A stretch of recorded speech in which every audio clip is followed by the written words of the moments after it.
The most important study that's been done on nutrition ever is the China study by Dr. Campbell and his researchers. This was a first-rate researcher from Harvard, from Princeton, teamed up with Oxford. He was a completely credible scientist. Some things about the China study that are very important. The first thing is that the results were so radical that the food pyramid was changed to be more scientific.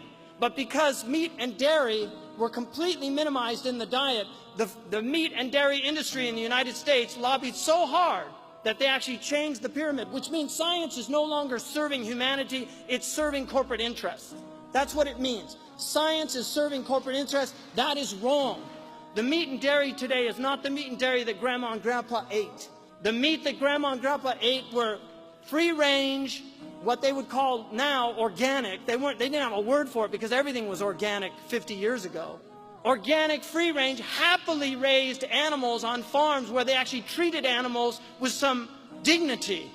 Now, and my grandfather had a cattle ranch, so I actually spent my summers on a cattle ranch, and I herded cattle, and I saw my grandfather, the first time I got on a horse, before I got on the horse, he put a pencil in my mouth and yanked it back really hard. And he said, that's what the horse feels when you're using that bit, so don't forget it. That was my first lesson, because that's the way people taught. They have respect for their animals. In the book of Zuhd, one of the Sahaba used to go out and put breadcrumbs on the anthill that was near his house, and one of the tabi'een asked him what he was doing. He said, I don't want them testifying against me on Yawm al-Qiyamah that I didn't fulfill the rights of the neighbor. And this is an anthill. What kind of psychology did these people have? It's a different world they were living in. Sayyidina Umar, during his Khalifa, prohibited eating meat every day. This is a fact.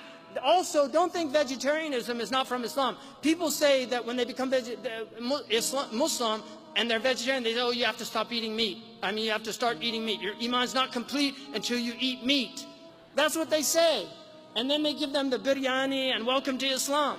Sayyidina Umar said, إِيَّاكُمْ وَاللَّحْمِ فَإِنَّ لَهُ ضَرَاوَةً كَضَرَاوَةِ الْخَمْرِ.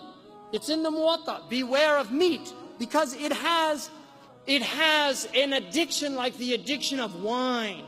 Beware of meat. إِيَّاكُمْ وَاللَّحْمِ. Because it has an addiction like the addiction of wine. For example, biologically, you only need to eat meat once a week. Your body does not need meat more than once a week.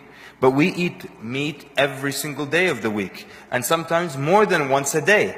And we're offended if there's no meat at the table. So what happens? We were not designed to consume so much meat. And as the result of this overconsumption, we get all kinds of illnesses.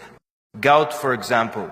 You get gout when you overdo, when you eat too much meat, or too much seafood, or you consume drinks that have been sweetened with fructose. All these are things that could lead to people having gout. So we were not designed to consume that much. We have Muslims now eating meat 3 times a day, and then they're wondering why they have gout, why they have all these diseases.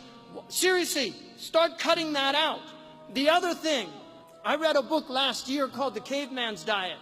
And in that book, he was arguing, he's not a Muslim. He said everybody should fast at least a month out of the year where they diminish their, this is what he said in his book. He's from LA. Everybody should fast a month out of the year and fast a couple of days in the month. Because he said our bodies are designed to be food deprived. They're designed that way, to be food deprived. Imam Sahar al-Tusturi, one of the conditions when he took on students, one of the conditions he stipulated was they only ate meat once a week. In Maliki fiqh, a rich woman is entitled to meat twice a week. Muslims were semi-vegetarians. The Prophet ﷺ was a semi-vegetarian. He did not eat a lot of meat. This is a fact. You can read it in the seerah. 2 months they would see no smoke came out of his chimney.